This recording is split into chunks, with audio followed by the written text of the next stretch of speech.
It's very possible that the internet's lying to me, and if that is the case and you know it, please don't tell me. I would prefer to be ignorant on this.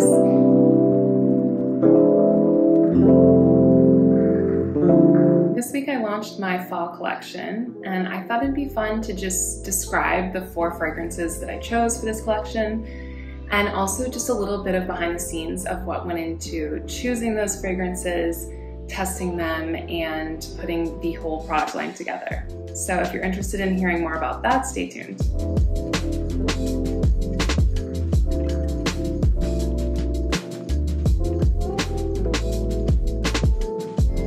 When it comes to choosing fragrances, I always want to make sure that I'm offering a well-rounded group of fragrances or scents.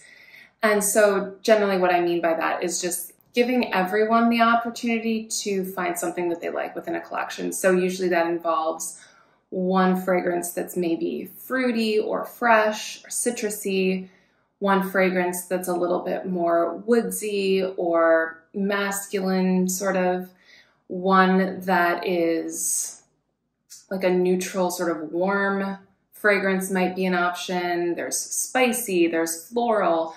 There's all these different categories. So I try to make sure that I'm not doubling up on any of those categories. So the first thing I do with any collection is I collect samples. I order from a few different fragrance suppliers. I'm always looking for new ones because I just like to have a variety of choices to make sure that I'm really honing in on the specific kinds of scents that I want to offer.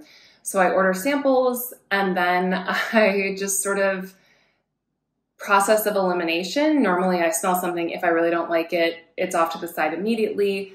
If it's an absolute yes, it goes into its own pile, although there's always like a ton of absolute yeses, so I still have to narrow them down. And then the ones in between, I sort of hold on to in case it turns out that I'm missing a category of scent and I need to go back to those maybes so I can figure out what can fill that hole in the collection. With this line, the first fragrance oil that I nailed down was my Apple Harvest. I love this one. It was just, I love apple scents. Some people, it's too much for them, too fruity, whatever, but I love apple-based fragrances. And this Apple Harvest is so great. It's really fresh apple smelling. It's got a little bit of pineapple, which I think amplifies the apple scent.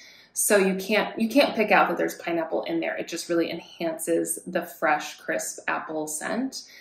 There's also a little bit of sage to add some sort of warmth to it, some earthiness. And there's also coconut water in there. Just keeps it really fresh and clean. And I think this is a great shower soap if you're getting the soap. And for the candle, it's a great kitchen candle. It's gonna really, I think it's just gonna smell great walking into a kitchen. So that one I knew for sure. And when I tested it in the soap, it performed great. So that was like a no-brainer. I did struggle with what color combination to do for the soap. I didn't want like a traditional red apple because I think that, first of all, red is kind of tricky to do well in a soap, I have to say. It's really hard to achieve a true red. And other reds, to me, sometimes it's just like, I don't know, it can be a little bit too dramatic if the main soap is red. It's not ideal in my opinion. So I was inspired by a more like green fading to yellow type apple. I love apples that have that color change on them. And so I went with that as inspiration for the soap colors. And luckily they turned out the way I wanted them to in the test soap. So that was pretty easy to figure out.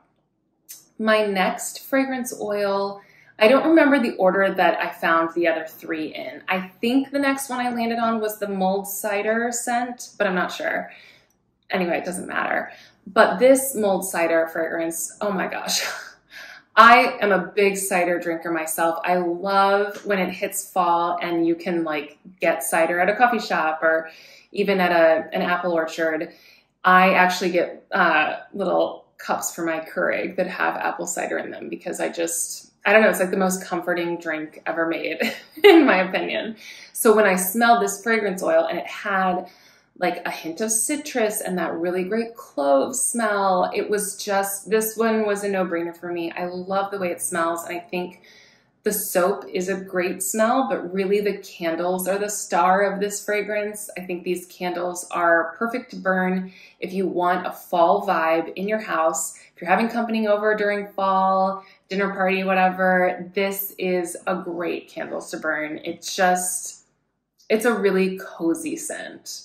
So that one I loved, also performed great in the soap. It's always a relief. You never know what's gonna happen.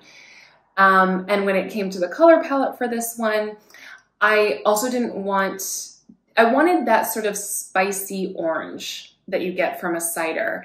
And I had to mix a few different colors to get that in the soap, but the end result I'm thrilled with. I think it'll fit in great with any fall decor you might have, whether it's sitting in your bathroom on a soap dish or it's in your shower or even in your kitchen.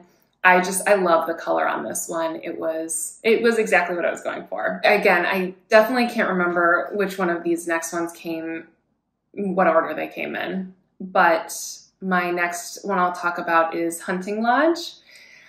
I always try to have one that I think is a little bit more masculine. Sometimes not specifically for men. I think there are some women who don't want anything that's too fruity or too floral. They just shy away from that. So I just like offering something that has that sort of like woodsy, those really strong bass notes that evoke, in this sense, like a cabin, a lodge. The leather in this, to me, is like the strongest scent that comes through, and it's so great.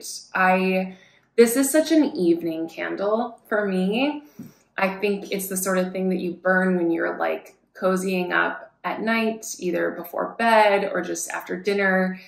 I think this candle is gonna have universal appeal. I think you'd be hard pressed to find someone who's like, oof, not for me. It's just like, it's got such a great cozy vibe to it. And it's also easily something that you could carry into the winter months. This one is not as overtly fall as the first two I've talked about are. So this one I think is great to have on hand or even to gift. You know, if you want to have something that you bring to a hostess or something like that, this is a great giftable candle because, like I said, universal scent appeal, I think, and also not as seasonally specific, even though I've placed it in the fall collection. I just love this one. I think it smells so good. When it came to the soap, it also, again, performed great. It was trickier with this one to find the color inspiration. There's always these fragrances that are a little bit more abstract in terms of what they bring to mind. You know, with the cider, it's like, well, you know what cider looks like, so it's easier to pick that out. You know what an apple looks like. But with this, it's like, what does a combination of woods and leather look like? I mean, you could go with brown, but to me, brown soaps should be reserved for like coffee soaps, baked goods soaps, soaps that have vanilla in them, because it does discolor the soap anyway to brown. So to me, I'm only going to do a brown soap if I have to, just because, I don't know, it doesn't have as much appeal to me visually. So I didn't want to do brown, and then I came across this photo for the label of the candles that was this vintage drawing of two ducks, and they had that patch of like green and blue that ducks have, and I pulled out that blue and just really liked it for the label of the candle. But also when I started mixing the soap together, it felt kind of like the night sky. It has a very like evening sky kind of color to it, which I think is perfect for something called Hunting Lodge, because it gives you the impression of being in this cozy cabin with a fireplace lit at night, just like snuggling up before you go to bed. So I love the way the blue turned out on the soap. And last but certainly not least, this is the scent I've gotten the most positive feedback on. This is the one everyone has loved. Another one that's definitely not only for fall. You could keep this into winter, I think, for sure. And that is the foliage scent. It's got notes of tobacco. It's got some woodsiness. It's got a little bit of floral, some vanilla. It's so warm and subtle, this is a universal candle burn kind of thing. Any time of day, any room. I think it's just a really sophisticated, really luxurious scent that, like I said, it's very warm and rich. And I picked foliage because I wanted something that was reminiscent of fall, but without being like so nailed in on one kind of thing. And to me, foliage is a little bit more abstract in the way that this scent is. It's definitely, to me, it's almost like this is what I want autumn air to smell like, is this fragrance. And that's where foliage came in. When it came to the color, I didn't want to do a traditional fall leaf color. You know, I feel like you see reds, oranges, browns. I personally love that sort of like deep plum that you catch every once in a while in a fall leaf. It's not as obvious, but I just think it's so pretty. And I felt like it would be a good balance for this soap that has like sort of a more subtle fragrance profile. And so when I mixed up this soap, I loved the colors. However, because there are floral notes in the soap, as is usually the case, it did accelerate the trace of the soap when I made the test batch, which really just means that it makes the soap harden really quickly. And that's tricky to do. It doesn't affect the quality of the soap, but it affects how you can design and pour the soap, which for me, because I always do like a swirl and the swooped top, when it hardens too quickly, it makes all of that really difficult. You can't swirl something that is the consistency of like Play-Doh. The first batch was very tricky and I panicked a little bit. It's always nerve-wracking when you can sense that the fragrance oil is starting to seize and you're trying to work against that. But for the second batch, what worked better was, normally I mix the fragrance in after I've mixed the initial batter, so before any color or anything. And that made it hard because I also have to separate the batter and mix in the color. So with the second batch, I made the batter, I separated it into the base color and the swirl color, and I mixed in the actual color first. And then I split the fragrance oil evenly, mixed it in, quickly poured it, mixed in the other one, quickly poured it over top, swirled it a little bit, and scooped the top. And it worked really well the second time. So it's certainly trickier. I have to move a lot faster with this one, but it looks great and I'm really happy with the finished product. I think the way these colors work together as a whole is so great. And once I had the soaps designed, then it was time to finalize the candle labels. With these, the theme of my brand are these sort of like vintagey botanical drawings are really the backdrop for all my candle labels. So I always want to stick to that, but sometimes it's tricky, you know, if there's not an obvious floral or plant note in the candle, I don't want to force something that like doesn't make sense, but I also want to stick to the general brand vibe that I have. So I think one of the first ones I found was the image for the foliage candle, and I was so excited. I thought it might be hard to find that sort of plum, mauve-y kind of leaf that I was inspired by, but I found the image that fit perfectly, and I was thrilled. That one was like so easy to design because once I had that image, it was like nailed it. Moving on. With the apple harvest, I also was so excited to find the image that I did because it has that vibe that I was going for of like, just like a really fresh, crisp, colorful apple that you look at and you just want to bite into it. That's what this image was. And I was thrilled. It was exactly the kind of thing I'm looking for when I'm trying to design the labels. When it came to the mulled cider, I don't want, I don't necessarily want a picture of like a mug. And when I looked up what does the clove plant look like, which I had no idea. I've only seen clove basically in a like seasoning container. But when I saw this like red plant, it was perfect because I had already sort of picked that spicy orangey red. And the fact that this is what a clove plant looks like, it was like, okay, done deal. It's very possible that the internet's lying to me and this is not a clove plant. And if that is the case and you know it, please don't tell me. I would prefer to be ignorant on this. I feel a little bit like this has the potential to be like those people who get tattoos of like Chinese characters, and then someone who actually speaks the language looks at it and is like, that's not at all what you think it means. I think I have the potential to be in one of those situations, but I don't care. I'm going with it. So I ask you to go along with me. Also, if you know for sure it is clove, feel free to confirm. You are welcome to comment all you want. Be like, yes, Steph, that is actually a clove plant. But anyway, that's what I went with for the mold cider. And then last was Hunting Lodge. This one was the trickiest because, again, it's like, I don't necessarily want an image of like a cabin on the candle. That feels a little bit too far left field for what my overall brand is.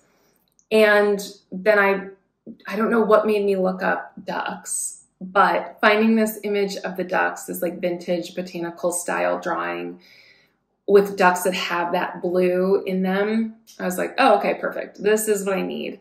So I went ahead and went with that. And then this line just like really came together. I was really happy with the way it turned out. I'm really happy with the range of the fragrances and also how the labels all look together.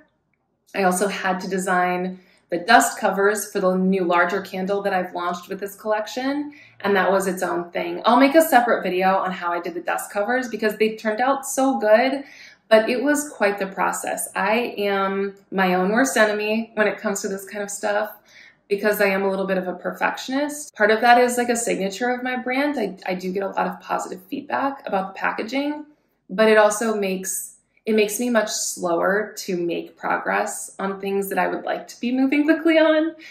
So I'll share a little bit more about how I got those dust covers together, because any way that I can help you take a shortcut, please, because no one should have to suffer through all the back and forth and trial and error that I did.